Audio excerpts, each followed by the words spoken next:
Hello, sweet friends. Today I thought I would tell you the story of the fence that love built. So, Dave and I have been talking about our someday farmhouse, our someday farm, ever since we met. We've been together for about 6 years now. Oh, there's my friends. There they are. And I guess in my mind, there was a property that we were going to buy before this one, and it was much more of a farmhouse, and it had a lot of land, walking trails, land that we could definitely farm. And that fell through. And we ended up getting this house with also a lot of land, but not something obviously a farmhouse. And when that happened, I sort of put that dream on hold. And I said, okay, well, our farmhouse will come to us when we retire, or, not retire necessarily, but when we make our next move. We have to live in this area because we both have kids from divorce, and we need to be close. They need to be by their other parents. We need to be in a kind of central location. In about 8 years, we'll have the flexibility and freedom to go a little bit farther, to live somewhere that doesn't depend on a school district.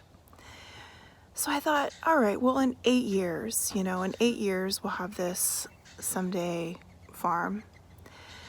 But slowly what we've been doing is making garden boxes. Every year I get a new garden box and we grow more and more. We grow our herbs. I've done that for a few years. We've been growing tomatoes, cucumbers, all sorts of things. And then we started to kind of move our land a little bit, like just kind of push back some of the invasive briars and things like that. And the history of this land is that there was a farmer named Arthur Sweet, and he had this farm, had this land. He farmed on this land.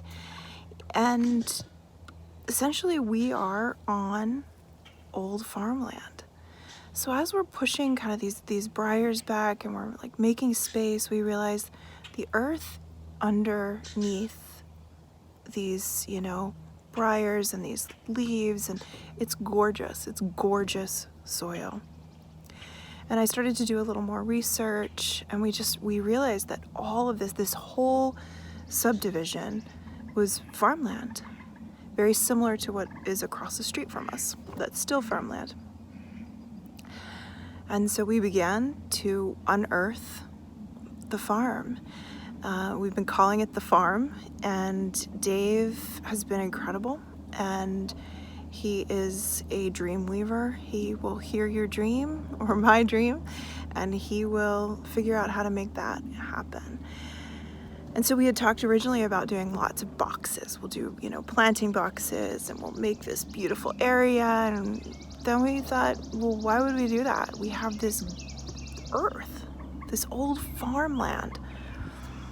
So we began the process of turning it into our little farm. And instead of waiting 8 years for everything that we wanted, it's happening now. And that's the thing about dreaming. The thing about dreaming is we think, I have to wait to be happy. I need this thing to happen before I can be happy. I need it to look a certain way. But what if it doesn't have to look a certain way? What if the dream is there and all you have to do is unearth it? So we started dreaming about chicken, which I've wanted forever and ever and ever. And someone gave us a chicken coop with 2 chicken, which you can see them running around right now. We still have to build a run. We're getting 6 more soon. So we've got Mama Bird and Best Friend. Their names are actually Bailey and Sage, but I call them Mama Bird and Best Friend. Best Friend follows me around wherever I go. So the fence took forever. It was crazy to put it in. Dave worked so hard. It was absolutely amazing. His love language is acts of service, and it sure did come through with this fence. The amazing thing about love languages is everyone's is different, right? Everyone has a unique way of being inside of their love language. And for me to, hello best friend, to receive his acts of service lifts him up. So as he's building this fence, as he's making these dreams of mine come true and working his butt off, I'm receiving. I'm bringing him tea, I'm bringing him lunch, I'm checking in on him, I'm making sure he stays hydrated, I'm telling him how awesome he's doing, you know, I'm just loving him up while he is giving me this incredible gift and our family this incredible gift. So our someday farmhouse doesn't look much like a farmhouse, but it feels like a farmhouse. And this land doesn't so much look like farm, but it feels like a farm. And so in 8 years, will we sell this house and this land and discover something new? Yes, most likely. But while we were here, we are on an adventure. So we named the farm Sweet Fern Farm, or we're calling it Sweet Fern Homestead. And you know, one of the things about homesteading for me is that I had this idea that to be a homesteader, you need to know how to sew, you need to know how to do certain things, you need, you know, trees to make maple syrup, bees to make honey, you need all this stuff. And what I realized one day was like, let's make the farm, is that everything that you need to know, you will learn. You take it slowly, one step at a time. I didn't get 20 chickens, I got 2. And I learned how to tend to my chicken. And they're just the sweetest little things. And I didn't start with a huge farm. I've been slowly learning to grow food. Last year, it was the summer of learning to process, preserve, put up as much as I could, and we're still eating off of it now. We're not raising animals to eat, but we found an incredible local farm, and it's all grass fed. They're wonderful. You walk in, their freezers are full. I can buy, leaf lard. I can make lard myself, and it's an incredible resource. So one thing at a time. So this year, it was the fence, because the deer and the bunnies ate our entire everything, our whole harvest last year. So we had to build the fence, otherwise there would be no farm. So I was telling you about the name of the farm. So since this farmland was owned by the Sweet family, we decided to use Sweet.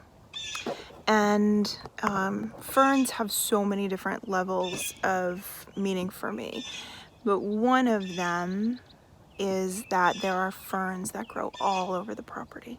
And there are ferns all over the woods. And they're incredible. They're beautiful. And one of the things about ferns is, you know, where ferns are growing in the wild, you know that you are breathing and standing in like an ancient, incredible spot. And as you are breathing in that, just this environment around that fern, the grass, the soil, the trees, everything around you, you're healing inside. You're actively healing your body. So Sweet Fern felt incredibly, just sort of like pulling worlds together, right? Pulling this old farmland into the world that I've been in, the things I've been practicing and studying.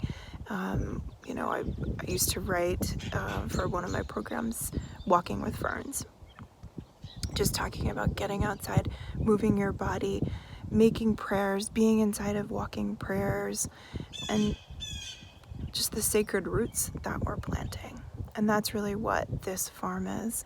So the fence that Love built is all about us choosing to step into an adventure around homesteading, knowing very little and figuring it out. David never built a fence, and now we have the most beautiful fence. I've never grown most of the foods that I'm gonna grow, but I'm doing it anyway. I have seeds started all over the house. I'm just on an adventure. There's so much to learn, and I wanted to invite you to come along with me on that journey.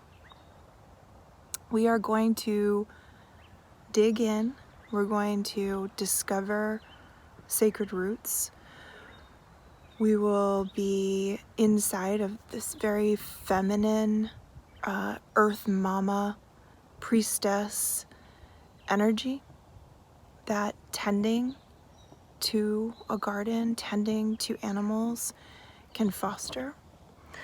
I'm hoping to discover more practices and rituals around being connected to earth. I'm hoping to learn to make a lot of things that I'll hopefully be able to share.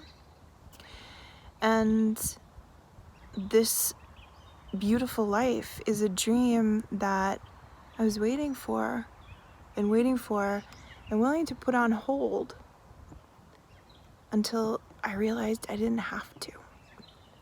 And that's the biggest takeaway from this experience for me, is that we're always looking for the next, but what if it's right here?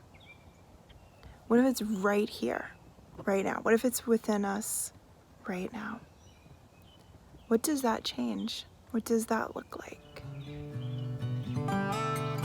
I'm so happy you're here. I appreciate you so deeply.